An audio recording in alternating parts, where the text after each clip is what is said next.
यानी कि हम आज मेटेलिक बॉन्ड की बात करेंगे, लैटिस की बात करेंगे, पोलर नॉन पोलर, आइसोमॉर्फिज्म, इन सब चीजों के बारे में हम लोग यानी कि जो है आज बात करेंगे। हमने पिछली क्लास में ये सारी चीज बता दिया था आयनिक बॉन्ड, हम जस्ट फटाफट से जो है आपको रिकॉल कराते कहाँ कहाँ जो है इनकी जो है एप्लीकेशन होती है। ठीक है, हमने जो है यानी कि ओके, यहाँ से हम लोग जो है शुरू करते हैं। मेटेलिक बॉन्ड, अगर जो मैं जस्ट रिकॉल कराऊं तो आपको मैंने पिछली क्लास में बताया था ionic bond, covalent bond and coordinate bond.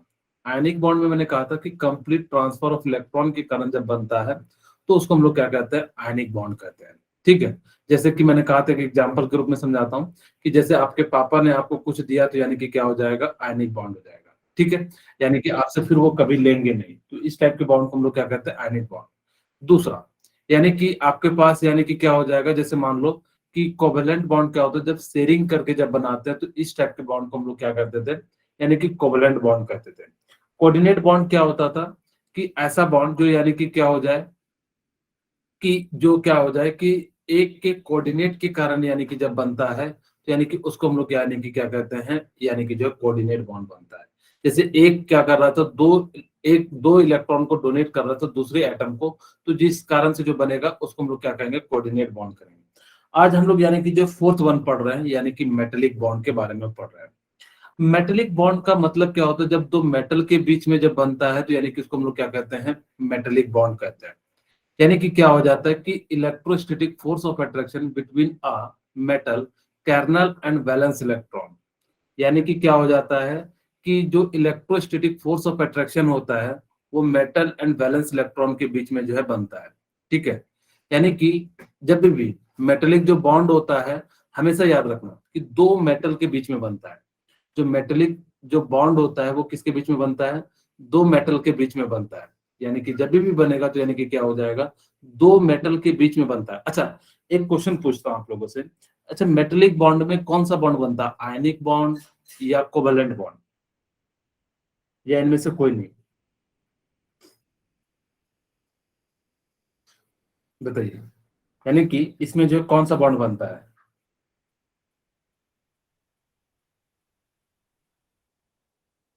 यानी कि मेटेलिक जो बॉन्ड होता है उसमें कौन सा बॉन्ड बनता है।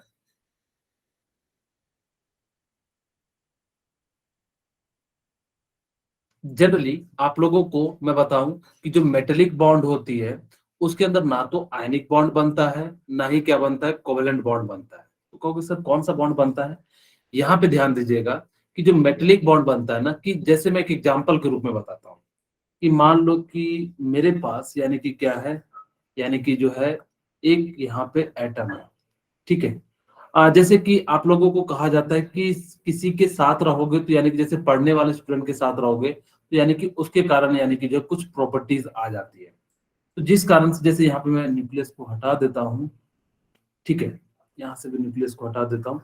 अब ध्यान से देखिए कि इनके बीच रहते रहते एक पे क्या आ जाता है, निगेटिव आ जाता है, दूसरे पे यानी कि क्या हो जाता है, पॉजिटिव आ जाता है, और यहाँ पे क्या हो जाता है, निगेटिव हो जाता है, और यहाँ पे यानी कि क्या हो जाता है, यानी कि जो है पॉजिटिव हो जाता है।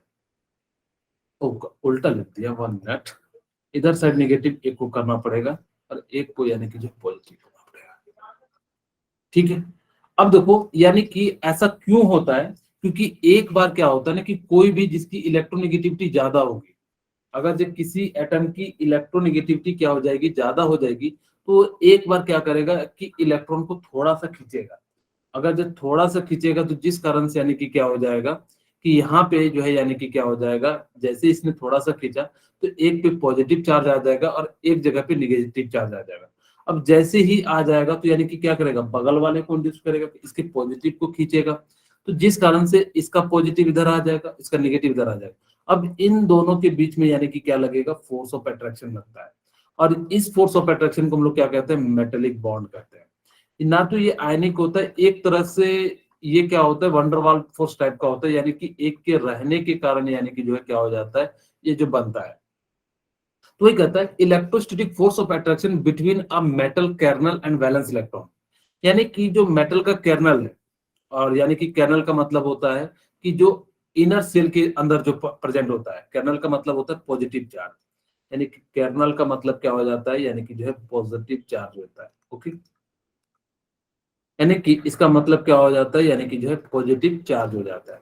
यानी कि अब यहाँ पे ध्यान दीजिएगा कि मेटेलिक बॉन्ड यानी कि जो है क्या हो गया कि इसके कर्नल यानी कि न्यूक्लियस के अंदर पॉजिटिव चार्ज, और ये क्या करेगा, इसके इलेक्ट्रॉन को खींचेगा और ये इसके इलेक्ट्रॉन को खींचेगा, तो जिस कारण से यानी कि क्या हो जाएगा, एक इलेक्ट्रोस्टैटिक फोर्स ऑफ अट्रैक्शन यानी कि जो है लगेगा।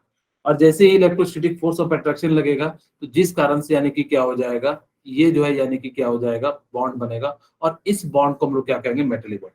मेटेलिक बॉन्ड याद रखना कि जब भी बनता है हमेशा दो मेटल के बीच बनता है।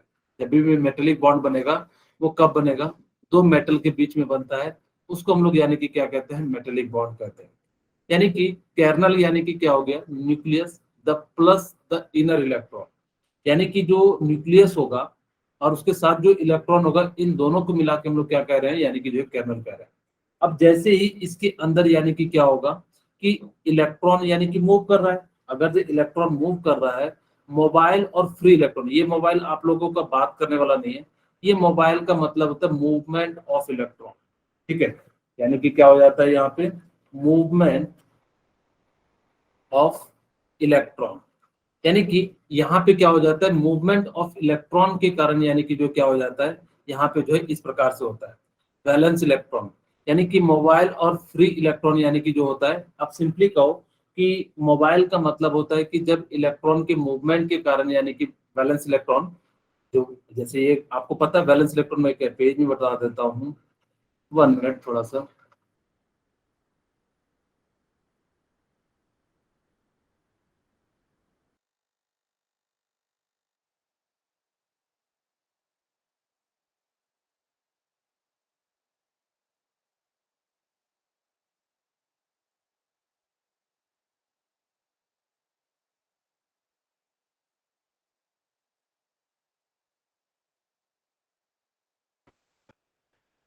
ठीक है, यानी कि जो वैलेंस इलेक्ट्रॉन का मतलब क्या होता है, the number of electron, the number of electron present in the outermost, in the outermost cell or orbit is known as valence electron।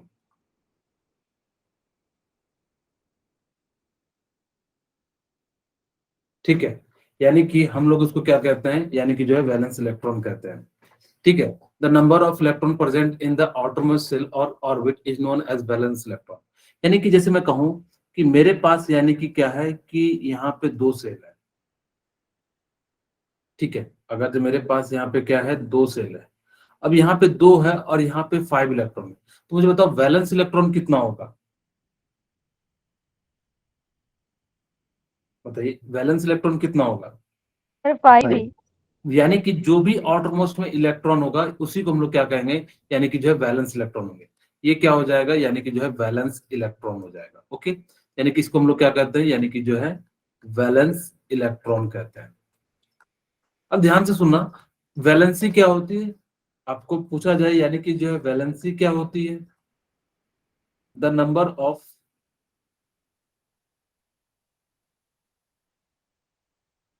The number of electron gain gain or lose during the during the chemical reaction, chemical reaction, it is known as, it is known as valency. ठीक है, मैं आपको छोटी सी बात बताता हूं, आप इसको याद रखना, 1 से 20 तक आपका काम बन जाएगा। अगर आप देखो 1 2 3 रहे, 3 में बहुत सारे एक्सेप्शन आते हैं, लेकिन मैं बता रहा हूँ 1 2 3 दिखे आपका काम बन जाएगा, कि 1 2 3 दिखे, अगर जब वैलेंस इलेक्ट्रॉन, तो वो वैलेंसी भी सेम हो जाएगी। लेकिन 4 या 4 से ज्यादा हो तो आप 8 में से माइनस कर देना, जो वैलेंसी निकल जाएगी। जैसे मैं ऑक्सीजन के लिए एक समझा देता हूँ कि यहाँ पे मेरे पास ऑक्सीजन के लिए कितना होता है 2, और यहाँ पे कितना होता है यानी कि जो है 6 होता है। ठीक है, यानी कि अब यहाँ पे जो यानी कि कितना हो गया 2,6 हो गया। अब यानी कि 2,6 हो गया तो यानी कि कितना हो जाएगा ऑटोमोस्ट, यानी कि सेल में यानी कि कितना है 6। हमने कहा कि अगर जब 4 या 4 से ज्यादा हो तो यानी कि आप क्या कर देना 8 में से माइनस कर देना। तो यानी कि आप जैसे ही 8 में से माइनस कर दोगे तो यानी कि कितना हो जाएगा बैलेंस, 8 माइनस 6 यानी कि कितना हो गया 2। अब यानी कि इसकी जो वैलेंसी हो जाएगी वो कितनी हो जाएगी, यानी कि जो है 2 हो जाएगी। ठीक है, यानी कि मेटेलिक बॉन्ड यानी कि कैसे कहते हैं, यानी कि जब मेटल के बीच में बनता है तो एक पॉजिटिव होगा दूसरा नेगेटिव के बीच में, यानी कि क्या हो जाएगा फोर्स ऑफ अट्रैक्शन लगता है, जिस कारण से यानी कि जो है बॉन्ड बनता है। हमने आयनिक बॉन्ड वैसे कल की क्लास में बहुत सारी बातें पढ़ ली थी, बस इसको जस्ट रिकॉल कराता हूँ कि हमने कहा था कि जो आयनिक बॉन्ड का जो फॉर्मेशन होता है वो बेसिकली स्टेबल कॉन्फ़िगरेशन के लिए हमने कहा था, यानी कि किसके लिए बनता है स्टेबिलिटी के लिए। ठीक है, यानी कि किसके लिए बनता है स्टेबिलिटी के लिए। स्टेबिलिटी से क्या होता है एनर्जी बताइए लो होता है या ज्यादा होता है, लो। यानी कि जो है लो हो जाता है। लो होगा तो यानी कि कंपाउंड क्या हो जाएगा यानी कि स्टेबल होगा। जैसे आप लोग मान लो कि पढ़ने आए हो ताकि कि आपकी भी स्टेबिलिटी क्या हो जाए ज्यादा हो जाए, आपकी एनर्जी क्या हो कम हो, आपको इधर उधर जो है ना भटकना पड़े। क्योंकि एक बात मैं बता देता हूँ कि अगर आप 8 से 9 घंटे अभी पढ़ोगे तो आपको 8 से 9 घंटे आगे जाके वक्त जो मेहनत नहीं करना पड़ेगा। लेकिन आप अगर जो पढ़ोगे नहीं तो आगे चल के जो है 10-10 घंटे 12-12 घंटे के जो है काम करना पड़ेगा। इसीलिए अभी ही आप 1.5-2 साल जो है यानी कि मेहनत कर लोगे, फिर कॉलेज में भी थोड़ी बहुत मेहनत कर लोगे तो आपको आगे जो है कभी भी उतनी ज्यादा जो है मेहनत नहीं करनी पड़ेगी। ठीक है, एलिमेंट लूजेस और gain electron in order to have an octet in their valence shell. यानी कि यहाँ पे क्या होता है कि लूज और गेन होता है in order to have an octet in their valence shell. यानी कि मैंने सिंपली कहा था कि जब क्या होता है transfer of electron from one atom to another atom, this is known as the यानी कि क्या कहते हैं आयनिक बॉन्ड। लेकिन ये याद रखना कि वैलेंस सेल, हमने वैलेंस सेल का भी जिक्र किया था। वैलेंस सेल का मतलब होता है ऑटोमोसेल, ऐसा नहीं कि हम जो इनर वाले सेल से यानी कि क्या करा दें इलेक्ट्रॉन निकाल दें। यहाँ से हम लोग कभी भी इलेक्ट्रॉन जो यानी कि क्या करते हैं यानी कि नहीं निकालते हैं। जब भी निकलेगा ये कहाँ से निकलेगा यानी कि जो है बैलेंस सेल से निकलेगा। ठीक है, यानी कि क्या निकलेगा ये जो है यानी कि क्या ये निकलेगा तेरी का बैलेंस सेल मेरे से पंगे निकलेगा। आ ओके, कर रहा आउनी नाम रखती कर देखी किनका माइक ऑन है बेटा म्यूट कर लीजिए। स्नेहा, स्नेहा मेरी आवाज सुन पा रहे हैं?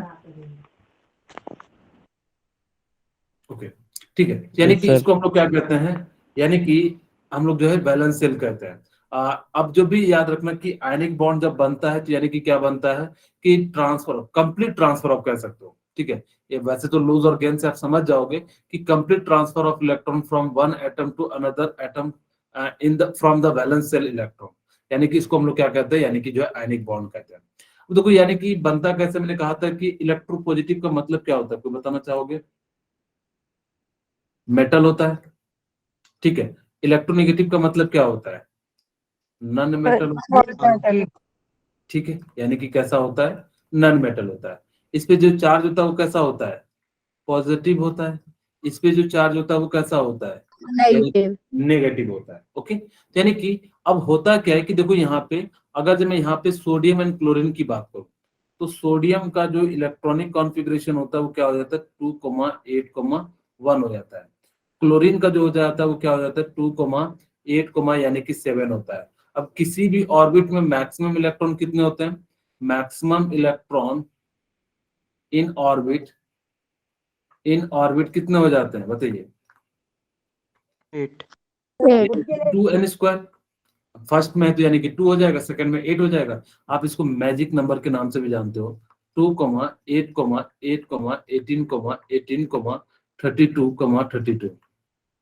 ठीक है, यानी कि इस प्रकार से हम लोग क्या करते हैं यानी कि जो है इसको जो हम लोग जानते हैं। अब ये क्या करता है कि एक इलेक्ट्रॉन को लूज करता है और कहाँ दे देता है क्लोरीन को दे देता है।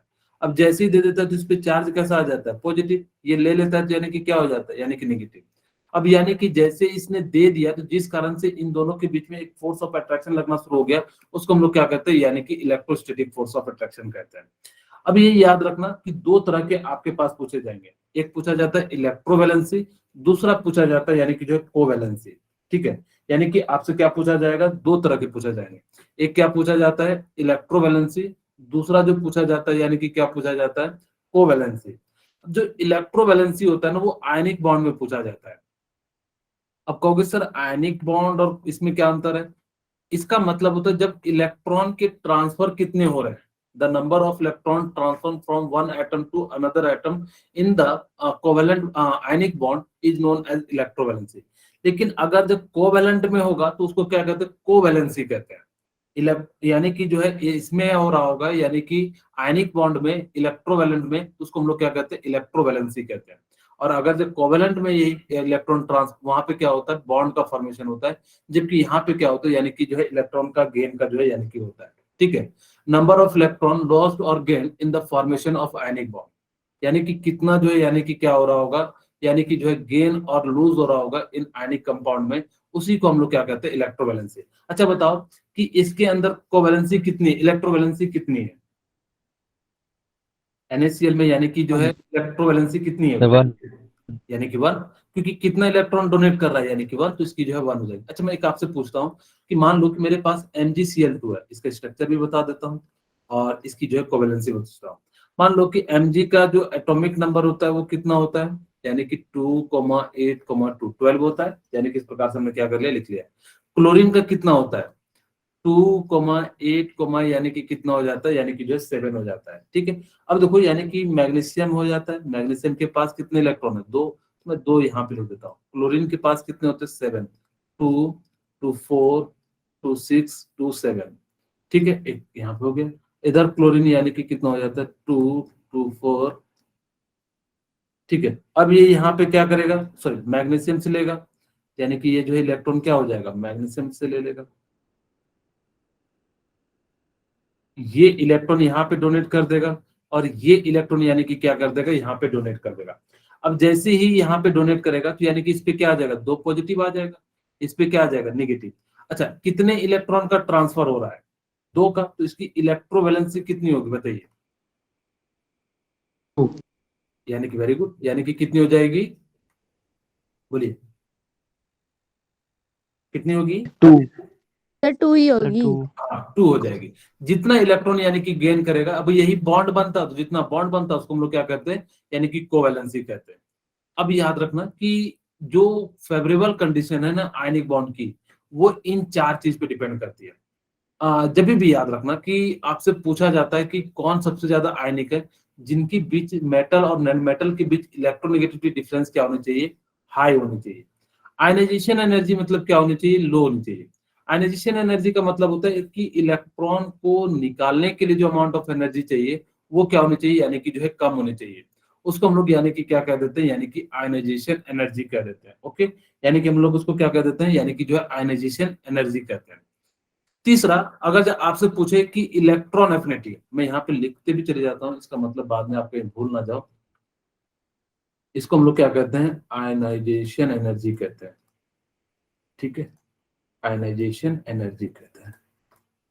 और इसको हम लोग यानी कि क्या कहते हैं, इलेक्ट्रॉन एफिनिटी कहते हैं, एफिनिटी।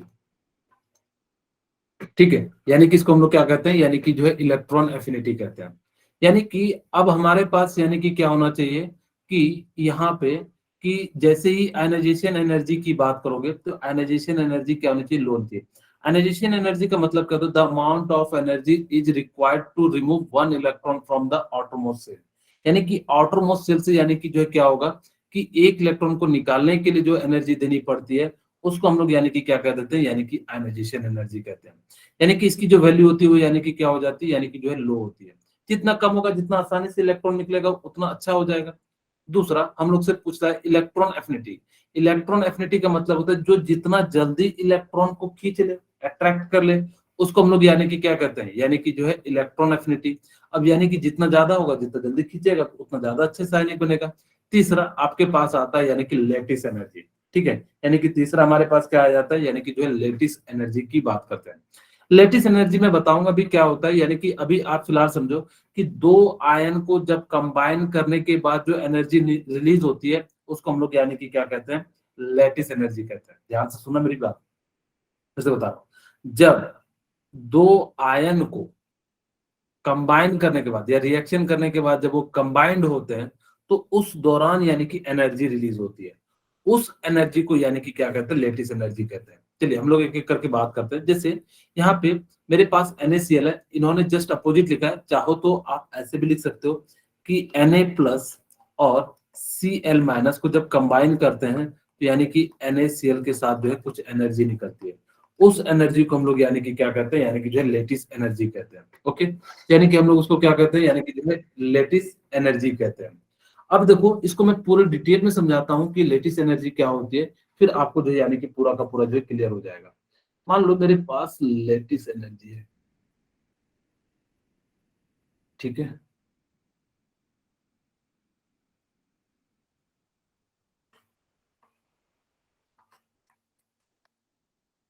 ठीक है, मेरे पास यानी कि क्या है, लेटिस एनर्जी। मैं समझाने के लिए आपको बताया कि जैसे मैं यहाँ पे जो है एक इक्वेशन लिखता हूँ, जब दो आयन को, लेकिन मैंने यहाँ पे देखो इसको इस प्रकार से लिखा, और Cl2 यानी कि जो है गैस, और यहाँ से हमारे पास क्या हो गया, NaCl का फॉर्मेशन हुआ।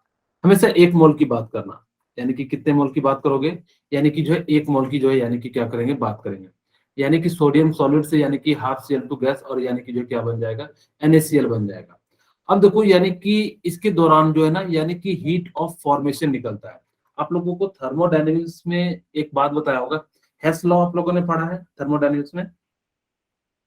Yes sir. हाँ, ठीक है। हाँ, बॉर्न हाइवल साइकिल ही हम बताने जा रहे हैं नीलम, ठीक है। यानी कि अब यहाँ पे क्या होता है, यानी कि टोटल जो है यानी कि हीट निकलता है, यानी कि इस दौरान यानी कि जैसे मैं कहूँ कि आपने क्या किया कि टोटल खर्च कितना किया, जैसे मान लो कि मैंने कहा दो तीन आदमी से मैंने जो है एक आदमी से 2 रुपये उधार लिया, दूसरे आदमी को 1 रुपये दिया, तीसरे से मैंने जो है 3 रुपया फिर लिया, तो टोटल जो एनर्जी होगी उसको डेल्टा एच एफ कहते हैं। लेकिन हमने यहाँ पे टोटल निकाले, हमने ये नहीं निकाला कि कहाँ कहाँ एनर्जी दिया और कहाँ कहाँ जो यानी कि जो निकाला। अब हम जो यानी कि क्या करते हैं, प्रत्येक स्टेप की यानी कि जो है हम लोग क्या करते हैं, यानी कि जो है एनर्जी निकालते हैं। जैसे मान लो कि Na सॉलिड है, ठीक है, और हाफ Cl2 की मैं बात करता हूँ, सारे स्टेप को जो है मैं समझाता हूँ। और हमने कहा कि लेटिस एनर्जी कब बनती है, जब दो आयन को कंबाइन करते हैं। तो मैं सबसे पहले इसको आयन में कन्वर्ट करना चाहूंगा, तो आयन बनता कब है, जब आप इसको क्या करोगे, गैस में कन्वर्ट करोगे, गैस को फिर से एनर्जी दोगे तो यानी कि क्या हो जाएगा, Na प्लस बन जाएगा, और ये गैस। आपको पता है जब सॉलिड से गैस बनाते हो तो इस प्रोसेस को क्या कहते हो, Sublimation. Sublimation, evaporation. सब्लिमेशन कह देते हैं, ठीक है, सब्लिमेशन प्रोसेस। मैं इसको सब्लिमेशन एनर्जी लिख देता हूँ, ठीक है, यानी कि जो है इसमें जो एनर्जी लगी वो कौन सी लगी, सब्लिमेशन है। मैं इसको शॉर्ट फॉर्म में ऐसे लिख दूं, ठीक है, यानी कि सब्लिमेशन को मैंने क्या करा, शॉर्ट फॉर्म में। आपको भी जस्ट पता है, मैंने पीरियोडिक टेबल में बताया था कि जब सोडियम से यानी कि एक इलेक्ट्रॉन के लिए निकालने के लिए एनर्जी लगेगी उसको हम लोग क्या कहेंगे, आयनाइजेशन एनर्जी, Ionization.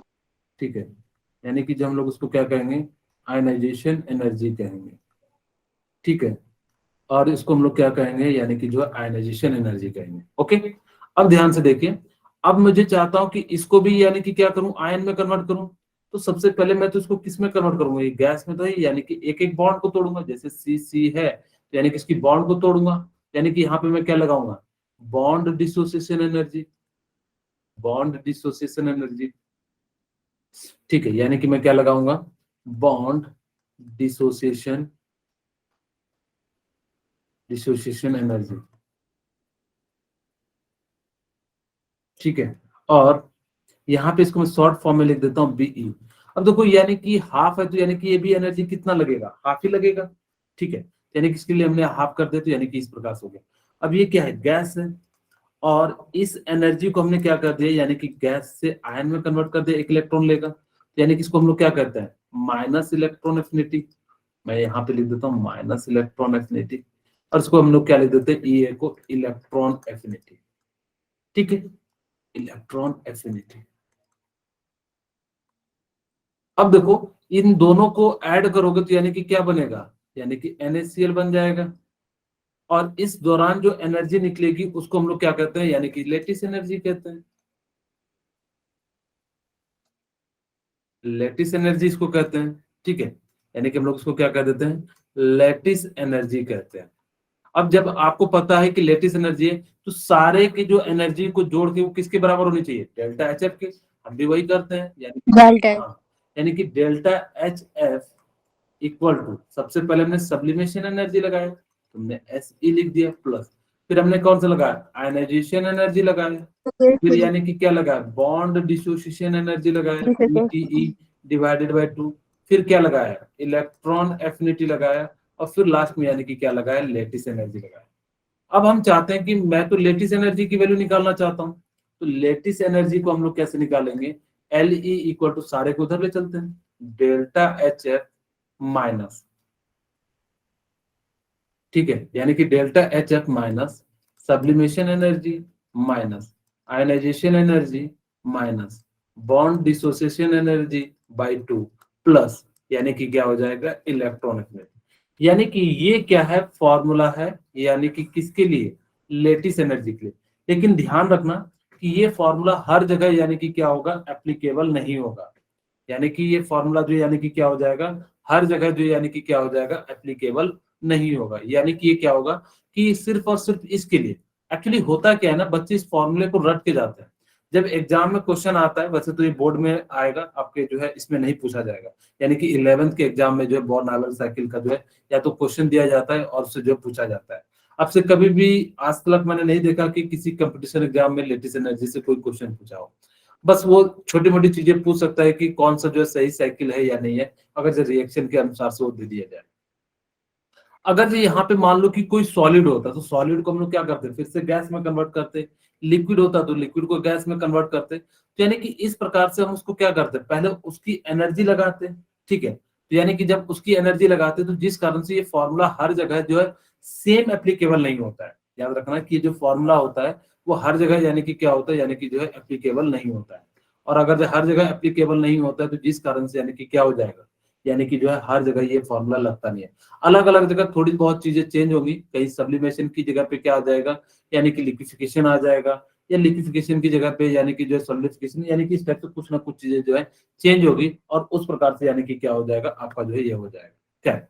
यानी कि कौन कौन सी चीजों पे ये अफेक्ट करता है, यानी कि किन किन फैक्टर पे यानी कि अफेक्ट करता है। जो लेटिस एनर्जी होती है ना, ये इस बात को याद रखना, इसी से रिलेटेड क्वेश्चन पूछा जाएगा अभी। आपको मैं बताऊंगा कि किस टाइप से यानी कि जो क्वेश्चन पूछा जाता है। लेटिस एनर्जी जो होती है ना, अगर जो लेटिस एनर्जी ज्यादा होगी तो साइज यानी कि क्या होनी चाहिए, बड़ी होनी चाहिए। सॉरी, लेटिस एनर्जी ज्यादा होगी तो यानी कि साइज जो है यानी कि क्या होनी चाहिए, छोटी होनी चाहिए, ठीक है, डिक्रीज होनी चाहिए। अगर लेटिस एनर्जी को कम करना है तो साइज यानी कि क्या करना पड़ेगा, इंक्रीज करना पड़ेगा। इस बात को आप नोट करके जो है यानी कि याद रख सकते हो कि क्योंकि लेटिस एनर्जी से जब भी पूछेगा ना, जैसे 4 ऑप्शन दे देगा, NaCl, NaBr, NaI, जो है IF, Na, आपसे पूछा जाएगा इसके अंदर किसकी लेटिस एनर्जी ज्यादा है। तो आपको देखना है कि अगर जो साइज बड़ा होगा तो लेटिस एनर्जी कम होगी, ठीक है। अगर जो साइज यानी कि क्या हो गया, बड़ा हो गया, तो लेटिस एनर्जी क्या हो जाएगी, कम हो जाएगी। जैसे मैं आपसे पूछता हूँ कि NaI, NaCl, ठीक है, यानी कि Cl, और दूसरा यानी कि मेरे पास क्या हो जाएगा, NaBr और NaF। मुझे बताओ कि सबसे ज्यादा लेटिस एनर्जी किस में होगी, बताइए, सबसे ज्यादा जो लेटेस्ट NaBr, किस में हो जाएगी, यानी कि जिसकी साइज छोटी होगी, यानी कि साइज छोटी होगी तो यानी कि लेटेस्ट एनर्जी ज्यादा होगी, तो सबसे ज्यादा किस में हो जाएगी, NaF में हो जाएगी, ठीक है। अच्छा, यहाँ पे इन इंटर आयोनिक डिस्टेंस, अब इंटर आयोनिक डिस्टेंस क्या होता है, Ra प्लस Ra माइनस, यानी कि जब भी आयनिक बॉन्ड बनेगा तो एक पॉजिटिव होगा एक नेगेटिव होगा। इन दोनों के बीच में जब बॉन्ड बनेगा तो इनको हम क्या करते हैं, आर कहते हैं। और आर को हम लोग क्या कहते हैं, इंटर आयोनिक डिस्टेंस। जैसे मान लो ये न्यूक्लियस है और ये न्यूक्लियस है, तो इनके बीच का जो डिस्टेंस होगा तो इसको हम लोग क्या कहते हैं, यानी कि इंटर आयोनिक, ठीक है, इंटर हम लोग क्या कहते हैं, आयोनिक डिस्टेंस। अब देखो R प्लस ये रेडियस ऑफ कैटायन होगा, एक पॉजिटिव होगा तो दूसरा क्या होगा, नेगेटिव होगा, और इन दोनों को हम लोग क्या करते हैं, मिला के जो बनता है यानी कि क्या बनता है, इंटर आयोनिक डिस्टेंस बन जाता है या रेडियस बन जाता है। ठीक है, अब देखो ध्यान से कि जो लेटिस एनर्जी होती है ना, वो दोनों चीज पे डिपेंड करती है, यानी कि किस पे, कैटायन पे एंड एनायन पे। यानी कि वो किस पे डिपेंड करती है, यानी कि कैटायन एंड एनायन, यानी कि दोनों के चार्ज पे डिपेंड करती है।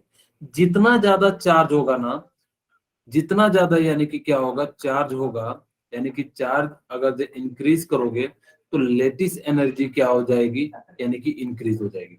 अब चार्ज में कुछ भी हो सकता है, पॉजिटिव भी हो सकता है और यानी कि क्या हो सकता है, निगेटिव भी हो सकता है। अगर जो दोनों में से किसी भी चार्ज को आप इंक्रीज करते हो तो यानी कि क्या हो जाएगा, चार्ज इंक्रीज होगा तो लेटिस एनर्जी क्या हो जाएगा, इंक्रीज हो जाएगा, यानी कि पॉजिटिव हो जाएगा, निगेटिव हो जाएगा, कुछ भी। अगर जैसे मान लो कि जेड प्लस, मैं कह रहा हूँ कि ए प्लस और ए प्लस प्लस में किसकी लेटिस एनर्जी ज्यादा होगी, जिसपे जितना ज्यादा पॉजिटिव चार्ज होगा। जैसे आपसे पूछ दिया जाए कि मान लो कि Mg+2 और Mg में किसके सबसे ज्यादा जो लेटिस एनर्जी होगी, बताइए। यानी कि Mg+2 का होगा, क्योंकि जितना ज्यादा यानी कि पॉजिटिव चार्ज होगा उतना ज्यादा यानी कि क्या हो जाएगा, लेटिस एनर्जी होगा। यानी कि इस प्रकार से हम लोग क्या कह सकते हैं, जितना ज्यादा यानी कि जो पॉजिटिव चार्ज होगा उतना ज्यादा होगा। तो कोई यहाँ पे आपको मैं समझाने का प्रयास करता हूँ, चार्ज इज डिसाइडिंग फैक्टर, यानी कि कैसे डिसाइड करता है। तो को अलाई पे कितना चार्ज होगा, बताइए। यानी कि LIF पे यानी कि कितना चार्ज होगा, 1. 1। F पे कितना चार्ज होगा, एक पे पॉजिटिव होगा एक पे माइनस होगा। अब अगर इस पे एक पॉजिटिव यानी कि इसको मल्टीप्लाई करोगे तो यानी कि कितना हो जाएगा, 1। और इंटर आयोनिक डिस्टेंस यानी कि कितना, 2.01। अब देखो यानी कि इनकी लेटिस एनर्जी कितनी होती है, 1.1004 किलो जूल मोल इनवर्स होती है, ठीक है, या पर मोल होती है। अब देखो यहाँ पे देखो मैग्नीशियम का ये कितना होता है, +2, और ये कितना होता है, -2, ठीक है। अब देखो यानी कि इनके बीच +2 और इनके बीच क्या हो जाता है, -2 होता है, ठीक है। यानी कि इनके बीच क्या हो जाता है, +2 और इनके बीच क्या हो जाता है, -2। अब जैसे ही +2 और -2 हो जाता है तो इनका मल्टीप्लीकेशन देखो कितना हो जाएगा, यानी कि 4। तो इनकी एनर्जी देखो कितनी ज्यादा हो रही है। यानी कि याद रखना कि जब भी दो आयनिक कंपाउंड, अगर जो जितना ज्यादा उनके ऊपर चार्ज रहेगा उतना ज्यादा लेटिस एनर्जी निकलेगा। यही पॉइंट को हमने कहा कि लेटिस एनर्जी पे जितना ज्यादा पॉजिटिव और नेगेटिव चार्ज रहेगा उतना ज्यादा यानी कि क्या करेगा, एनर्जी जो है रिलीज करेगा। ओके, यानी कि किस पे डिपेंड करता है, जेड प्लस और जेड माइनस के यानी कि मल्टीप्लीकेशन पे। अब जितना ज्यादा पॉजिटिव, वैसे भी आयनिक है, जितना ये प्लस तो कर रहा होगा तो जेड उतना नेगेटिव होगा। ऐसा तो नहीं है ना कि NaCl, जैसे एग्जांपल के देख दीजिए, Na पे एक प्लस है तो Cl पे एक माइनस है, Mg पे +2 है तो ऑक्सीजन पे -2 है। तो यानी कि इस प्रकार से यानी कि क्या बना रहा है, यानी कि जो है आयनिक बॉन्ड का बना रहा है। तो यानी कि आपको ये याद रखना कि दो बातें याद रखनी, साइज छोटी होगी तो यानी कि लेटिस एनर्जी ज्यादा होगी, जितना ज्यादा चार्ज होगा लेटिस एनर्जी उतनी ज्यादा होगी। यहाँ तक मेरे ख्याल से किन्हीं को कोई दिक्कत नहीं होगा, ठीक है। आगे बढ़े, यानी कि इस प्रकार से हम लोग जो यानी कि बात कर सकते हैं। ओके, सर अब लैटिस देखो, एनर्जी टेम्परेचर के ऊपर भी डिपेंड करती है। फिर से बोलना नीलम। सर लैटिस एनर्जी टेम्परेचर के ऊपर भी डिपेंड करती है। लेटिस एनर्जी टेम्परेचर के ऊपर हम जनरली जो भी रिएक्शन कराते हैं, जनरली हम कांस्टेंट टेम्परेचर एंड प्रेशर पे कराते हैं। जनरली की बात कर रहे हैं, अगर जो हीट के कारण हो रहा हो तो वो अलग बात है। लेकिन हम जैसे वाटर बनाते हैं, NaCl बनाते हैं, तो उनमें टेम्परेचर का उतना ज्यादा इंपॉर्टेंट रोल नहीं होता है। हम एक फिक्स टेम्परेचर एंड प्रेशर पे यानी कि क्या करते हैं, यानी कि जो है रिएक्शन कराते हैं। अब जो टेम्परेचर वाला ही हो तो यानी कि वहां पे चेंज करते हैं। लेकिन जैसे कि ये सारी जितनी भी रिएक्शन है वो बिना टेम्परेचर पे यानी कि कांस्टेंट टेम्परेचर पे होती है, ठीक है। वही चीज देखो, यानी कि क्या कहता है कि लेटिस एनर्जी क्या होती है कि 1 mole of solid ionic compound into gaseous constituent ion. यानी कि जस्ट अपोजिट भी कह सकते हो, लेकिन यहाँ पे आपको कैसा लेना होगा, पॉजिटिव वैल्यू लेना पड़ेगा। हमने जो पहले वैल्यू लिया था वो कैसा लिया था, निगेटिव वैल्यू लिया। जब आप आयन को तोड़ोगे ना तो यानी कि यहाँ से जो लेटिस एनर्जी निकलेगी वो पॉजिटिव निकलेगी, क्योंकि आपको एनर्जी देनी पड़ेगी।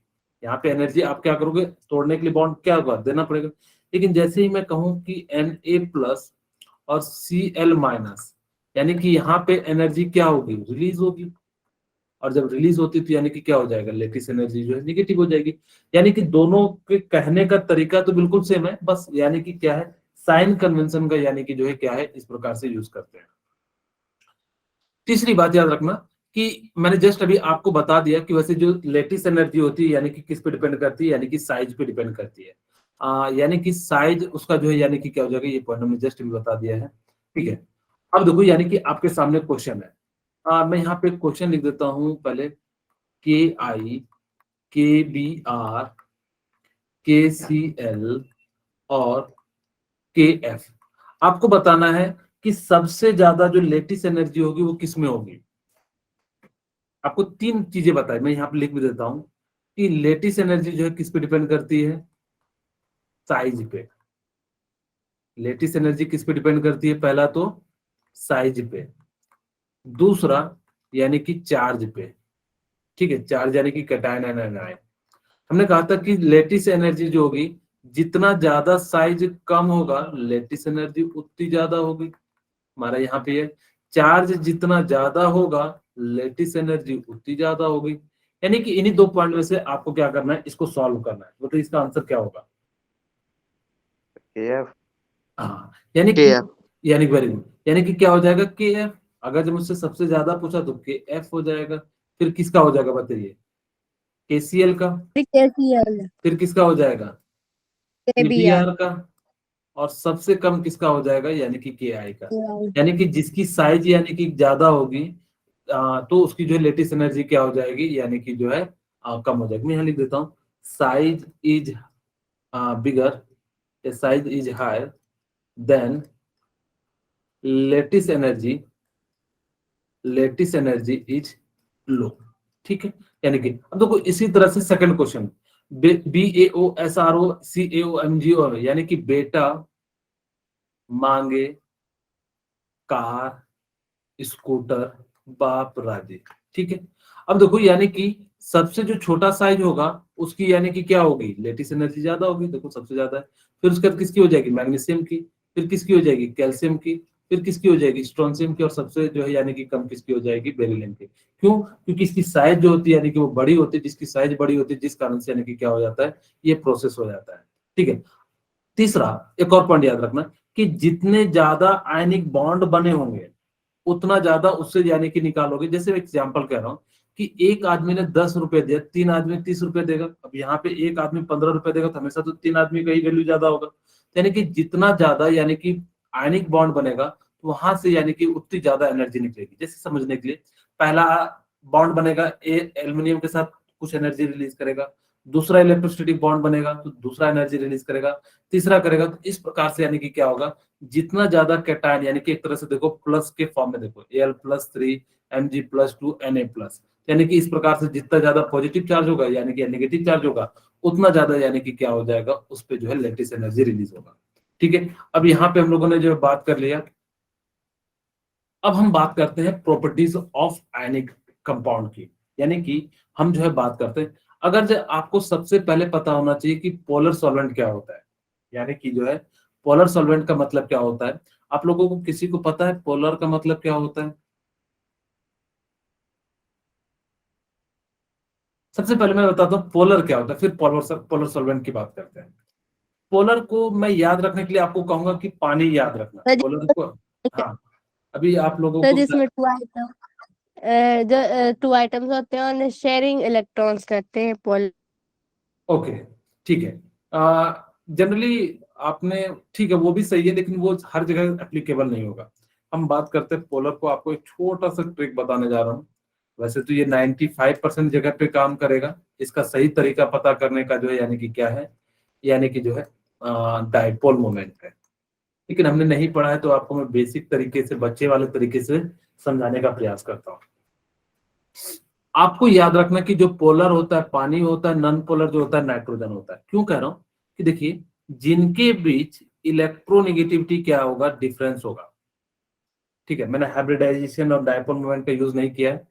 देखो आपको बताया था कि ऑक्सीजन पे कितना नेगेटिव चार्ज होता है या इलेक्ट्रोनेगेटिविटी कितना होता है, 3.5। -2 ठीक है, है। और यानी कि जो है कितना हो जाता है इसका इलेक्ट्रोनेगेटिविटी, 2.1। हम यहाँ चार्ज की बात, -2 हो जाएगा और इस पे कितना हो जाएगा, +1। और इस पे कितना हो जाएगा, +1। यानी कि इलेक्ट्रोनेगेटिविटी यानी कि कितनी हो जाएगी इसकी, 3.1। और इसकी कितनी हो जाएगी, 2.1। याद है पीरियोडिक टेबल में मैंने बताया था। बोलिए। ऑक्सीजन की सर आपको मैंने कहा था सबसे ज्यादा किसकी होती है, कुछ तो बोलिए। फ्लोरीन फ्लोरीन की फॉर्म कॉल करो बिहार, यही तो बताया था। सर। यानी कि जो सबसे ज्यादा जो पीरियोडिक टेबल में होता है, फ्लोरीन, ऑक्सीजन, नाइट्रोजन, क्लोरीन और फिर यानी कि क्या होता है, ब्रोमीन हो जाता है। हमने कहा था कि इसकी जो वैल्यू होती है वो क्या हो जाती है, अप्रोक्सीमेटली जो है इक्वल होती है। अब देखो इसके बीच में अगर जब डिफरेंस आएगा तो यानी कि जिनके बीच इलेक्ट्रोनेगेटिविटी डिफरेंस आएगा वो क्या हो जाएंगे, यानी कि जो है पोलर हो जाएंगे। अब नॉन पोलर में यानी कि जिनके बीच इलेक्ट्रोनेगेटिविटी डिफरेंस नहीं आएगा तो उसको हम लोग क्या कह देंगे, यानी कि जो है इलेक्ट्रोनेगेटिविटी डिफरेंस यानी कि क्या हो जाएगा, यानी कि जो है जीरो हो जाएगा। ठीक है, यानी कि इस प्रकार से यानी कि क्या हो जाएगा, जिसके बीच इलेक्ट्रोनेगेटिविटी यानी कि क्या हो जाएगा, जीरो हो जाएगा, उसको हम लोग यानी कि क्या कहेंगे, यानी कि जो है पोलर कहेंगे। अगर जिनके बीच इलेक्ट्रोनेगेटिविटी डिफरेंस जीरो हो जाएगा उसको हम लोग क्या कहेंगे, नॉन पोलर कहेंगे। खैर इतनी सी बात आप लोगों को याद रखना, लेकिन ये 95% केसेस में आपका काम कर जाएगा, यानी कि कोई दिक्कत नहीं है। लेकिन जब अच्छे क्वेश्चन आएंगे जैसे CH4, वो वैसे तो नॉन पोलर है, क्यों, क्योंकि आपस में कैंसिल आउट हो जाता है। जब हम डायपोल मोमेंट की बात करेंगे तो वहां पे जो है इसके बारे में डिटेल में जो हम लोग बात करेंगे। ठीक है, तो यानी कि क्या हो जाएगा, नॉन पोलर जो होता है यानी कि N2 नाइट्रोजन हो जाता है, और यहाँ पे इस प्रकार से हो जाता है। ठीक है, अब देखो याद रखना कि जो सॉल्युबल होता है ना, पोलर पोलर में सॉल्युबल होता है। सॉल्युबल का मतलब होता है जैसे एक दूसरे के अंदर जो है डिजोल्व हो जाना, जैसे नमक पानी जो है दोनों यानी कि क्या है, पोलर है, तो उसमें आसानी से डिजोल्व हो जाता है। लेकिन पानी और ऑयल जो है यानी कि एक पोलर है एक नॉन पोलर है, क्या डिजोल्व होता है क्या, नहीं। याद रखना नो कि सर। पोलर जो है पोलर में डिजोल्व होगा, नॉन पोलर में डिजोल्व होगा। कभी भी ऐसा नहीं होगा कि पोलर जो है यानी कि नॉन पोलर में डिजोल्व कर जाए, नॉन पोलर जो यानी कि क्या कर जाए, पोलर में डिजोल्व कर जाए, कभी भी ऐसा नहीं होता है। ठीक है, दूसरा यानी कि आपको पता होना चाहिए कि high melting point boiling point होती है। ये बात मैंने कल की भी क्लास में बताया था कि आयनिक जो कंपाउंड होते हैं उनकी जो melting point and boiling point जो होती है वो क्या हो जाती है, यानी कि जो है हाई हो जाती है। ठीक है, यानी कि उसकी melting point and boiling point यानी कि क्या हो जाती है, यानी कि जो है हाई हो जाती है। अब देखो third point, conduct electricity in aqueous and molten state. यानी कि ये क्या होता है कि जो मोल्टन स्टेट में होता है, हमने बताया था क्यों मोल्टन स्टेट में कल की क्लास में, और एक्वस में जो है यानी कि क्या होता है, यानी कि जो है कंडक्ट करता है, क्योंकि यहाँ पे क्या होता है कि आयन का जो है फॉर्मेशन बनता है, जबकि सॉलिड में जो है यानी कि आयन का फॉर्मेशन नहीं होता है। ठीक है, जिस कारण से यानी कि क्या हो जाता है कि वो इलेक्ट्रिसिटी का जो है कंडक्ट नहीं कर पाता। लेकिन जैसे ही एक्वस और मोल्टन में फॉर्म में आता है तो वहां पे चार्ज का यानी कि जो है फॉर्मेशन होता है, और जैसे ही चार्ज का जब फॉर्मेशन होता है तो जिस कारण से यानी कि क्या हो जाता है, इलेक्ट्रिसिटी कंडक्ट करता है।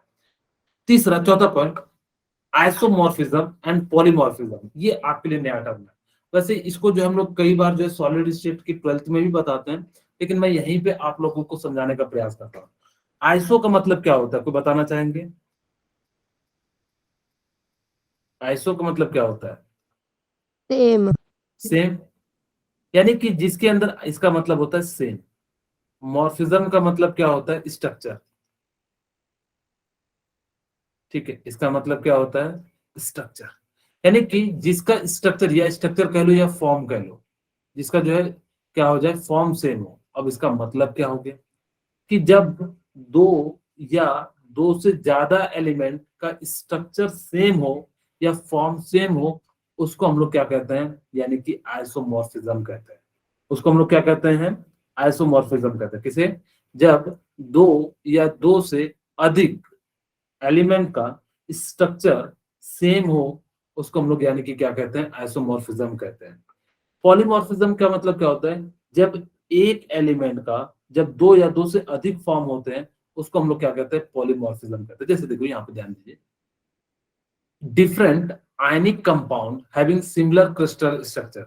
ठीक है, यानी कि क्या हो जाता है कि डिफरेंट आयनिक कंपाउंड जो होंगे उनका जो है, जैसे कि मैं एक एग्जांपल के रूप में समझाता हूँ, NaCl, ठीक है, कॉमा KCl। ठीक है, यानी कि NaCl और यानी कि क्या हो जाएगा, KCl। अब देखो यानी कि NaCl और कॉमा जो है KCl जो है यानी कि क्या हो जाता है कि इन दोनों का डिफरेंट फॉर्म है, लेकिन इन दोनों का जो स्ट्रक्चर होता है वो कैसा होता है, क्यूबिक होता है। यानी कि इसका जो स्ट्रक्चर होता है वो कैसा होता है, यानी कि जो है क्यूबिक होता है।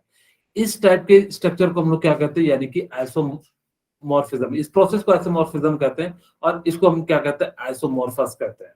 ठीक है, जैसे आप लोगों को बताया जाता है कि क्रिस्टलाइन स्ट्रक्चर, आइसोमॉर्फिज्म, यानी कि इस प्रकार से जो है यानी कि जो है बताया जाता है।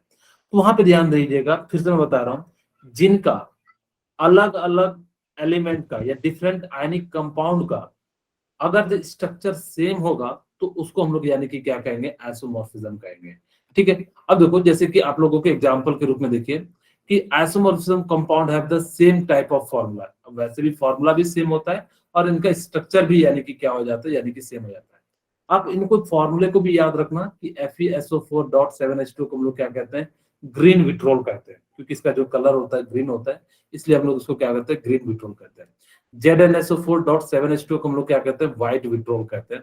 और यानी कि MgSO4.7H2 को हम लोग क्या कहते हैं, एप्सॉम साल्ट कहते हैं। इसको हम लोग क्या कह देते हैं, यानी कि जो है एप्सॉम साल्ट कहते हैं।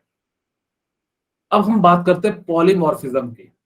तो पॉलीमॉर्फिज्म क्या होता है कि occurrence of particular substance in more than one crystalline form. जैसे आप लोगों को समझाता हूँ, कार्बन के कितने जो है सॉरी फॉर्म होते हैं, 3 फॉर्म होते हैं। कौन कौन से होते हैं? एक ग्रेफाइट, दूसरा क्या होता सर है, डायमंड डायमंड, फुलेरीन तीसरा क्या होता है, बल्क फुलेरीन मिस्टर फ्लोरीन।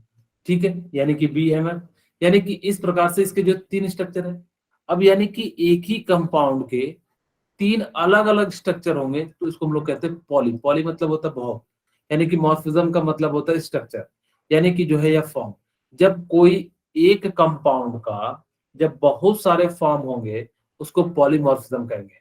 और आइसोमॉर्फिज्म किसे कहेंगे, जब डिफरेंट डिफरेंट एलिमेंट का या डिफरेंट डिफरेंट कंपाउंड का स्ट्रक्चर या फॉर्म यानी कि क्या हो जाएंगे, सेम हो जाएंगे, उसको हम लोग क्या कहते हैं, पॉलीमॉर्फिज्म कहते हैं।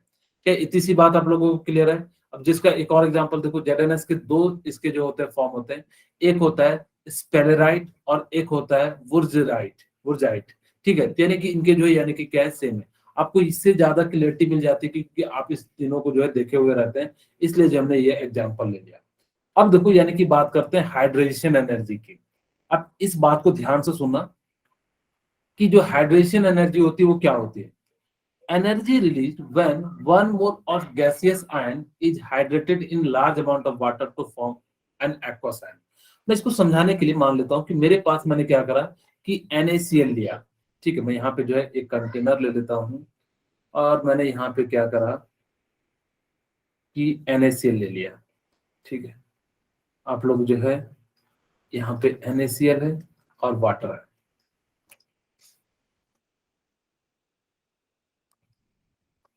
और यहाँ पे क्या है, NaCl है। ठीक है, यानी कि इस प्रकार से। अब ध्यान से सुनिएगा कि जैसे ही आप इसके अंदर घुलते हो तो यानी कि क्या हो जाता है, Na+ और Cl- में टूट जाता है। मैंने जस्ट थोड़ी देर पहले बताया था कि ये क्या होता है, आयन के फॉर्म में टूट जाता है। डाइलेक्ट्रिक कांस्टेंट इसको कहते हैं। यानी कि जितना ये 80% तक जो यानी कि क्या कर देते हैं, बॉन्ड को यानी कि वीक कर देता है। और जैसे ही बॉन्ड को वीक कर देता है तो यानी कि ये क्या हो जाता है, आयन में जो है कन्वर्ट हो जाता है। अब देखो Na+ यानी कि क्या होगा कि जो यहाँ पे इस प्रकार से वाटर मॉलिक्यूल्स है। ठीक है, ये क्या है, वाटर मॉलिक्यूल्स है। ये आपको भले देखने में कुछ और लग रहा होगा लेकिन ये क्या है, किसमिस नहीं वाटर मॉलिक्यूल्स। सर दोनों हाँ, तो यानी कि एक जगह यहाँ पे पॉजिटिव है तो यानी कि क्या बनेगा, निगेटिव। यहाँ पे पॉजिटिव, यहाँ निगेटिव, यहाँ पे क्या बनेगा, पॉजिटिव। यहाँ पे क्या बनेगा, निगेटिव, और यहाँ पे यानी कि क्या बनेगा, पॉजिटिव। यहाँ पे निगेटिव, यहाँ पे पॉजिटिव। अब ये जितना ज्यादा यानी कि इसके साथ जुड़ा रहेगा। अब कहोगे क्यों जुड़ता है, क्योंकि ये क्या होता है कि इस पे जो चार्ज डेवलप हो जाने के कारण यानी कि क्या हो जाता है, यहाँ पे जो यानी कि क्या हो जाता है, जुड़ जाता है। और जैसे ही यानी कि जुड़ जाता है तो जिस कारण से ये क्या करता है, एनर्जी रिलीज करता है। ठीक है, यानी कि क्या करता है, एनर्जी रिलीज करता है। और जैसे ही ये एनर्जी रिलीज करेगा तो इसको हम लोग क्या कहते हैं, हाइड्रेशन एनर्जी। यानी कि जब वाटर में किसी चीज को डिसॉल्व करने के बाद जो है यानी कि क्या होती है, एनर्जी रिलीज होती है, उसको हाइड्रेशन एनर्जी होती है। उसको हम लोग क्या कहते हैं, हाइड्रेशन एनर्जी कहते हैं। एनर्जी रिलीज होगी, इसको हम लोग क्या कहते हैं, हाइड्रेशन एनर्जी। इसको हम लोग क्या कह देते हैं, हाइड्रेशन एनर्जी कहते हैं। ठीक है, अब देखो यहाँ पे ध्यान देना वापस, ये ऐसा नहीं कि क्लोरीन के साथ नहीं हो रहा होगा, क्लोरीन के साथ भी हो रहा होगा। अब यानी कि इधर वाला जो पॉजिटिव, इधर वाला यानी कि क्या हो रहा होगा, निगेटिव, इधर पॉजिटिव इधर नेगेटिव, यानी कि इस प्रकार से हो रहा होगा, नेगेटिव है तो पॉजिटिव हो जाएगा, इधर नेगेटिव। अब ये डिसाइड हम नहीं करते, जितना ज्यादा इस पे चार्ज रहेगा उतना ज्यादा यानी कि जो है वाटर के मॉलिक्यूल्स इस पे अटैच हो जाएंगे, और जैसे ही अटैच हो जाता है, जिस कारण से जो कोई भी चीज आप डिसॉल्व करते हो, तो यानी कि इस प्रकार से यानी कि क्या हो जाता है, यानी कि जो है डिसॉल्व हो जाता है। और जैसे ही यानी कि क्या हो जाएगा, ये डिसॉल्व हो जाएगा, तो जिस कारण से यानी कि क्या हो जाता है कि इसके अंदर जो है कोई भी चीज डिसॉल्व हो जाता है। आप लोगों ने पढ़ा होगा कि जब पानी के अंदर जो है नमक घुल जाता है, क्यों? क्योंकि इसी कारण से वो क्या करता है, जो चार्ज होते हैं उनको यानी कि क्या करता है, पकड़ के रख लेता है, जिस कारण से यानी कि जो है उसके अंदर ट्रैप हो जाता है, जो कि आपको बाद में उसकी वॉल्यूम नहीं बढ़ती है, और इस एनर्जी जो रिलीज होती है उसको हम लोग क्या कहते हैं, हाइड्रेशन एनर्जी। मेरी बात याद रखना कि साइज जितना कम होगा, साइज जितना कम होगा, हाइड्रेशन एनर्जी उतनी ज्यादा होगी। इस बात को याद रखना, क्योंकि इसी से रिलेटेड क्वेश्चन पूछे जाएंगे। साइज जितना ज्यादा होगा, हाइड्रेशन एनर्जी जो है यानी कि उतनी कम होगी। ठीक है, अब इसको मैं समझाने का प्रयास करता हूं क्यों ऐसा होता है। क्योंकि जितना ज्यादा छोटा साइज होगा ना, उसकी जो फोर्स ऑफ अट्रैक्शन है वो उतनी ज्यादा हो जाएगी। अगर जो उतनी ज्यादा हो जाएगी, तो जिस कारण से यानी कि क्या करेगा कि वो जो है यानी कि खींचेगा, और जितने ज्यादा मॉलिक्यूल्स को खींचेगा, तो यानी कि क्या हो जाएगा, उतना ज्यादा एनर्जी निकलेगी। क्योंकि जब भी कोई कंबाइन होता है, किस लिए कंबाइन होता है, ताकि कि वो क्या कर सके, अपने आप को स्टेबल कर सके, और जितना ज्यादा यानी कि स्टेबल होगा तो उतनी ज्यादा एनर्जी निकलेगी। इसी कारण से साइज छोटी होगी तो हाइड्रेशन एनर्जी इंक्रीज होगी, और साइज यानी कि बड़ी होगी तो हाइड्रेशन एनर्जी क्या हो जाएगी, डिक्रीज हो जाएगी। चलिए, तो आज की क्लास में यहीं पे रखता हूँ, फिर हम लोग यानी कि नेक्स्ट क्लास में मिलेंगे। ठीक है।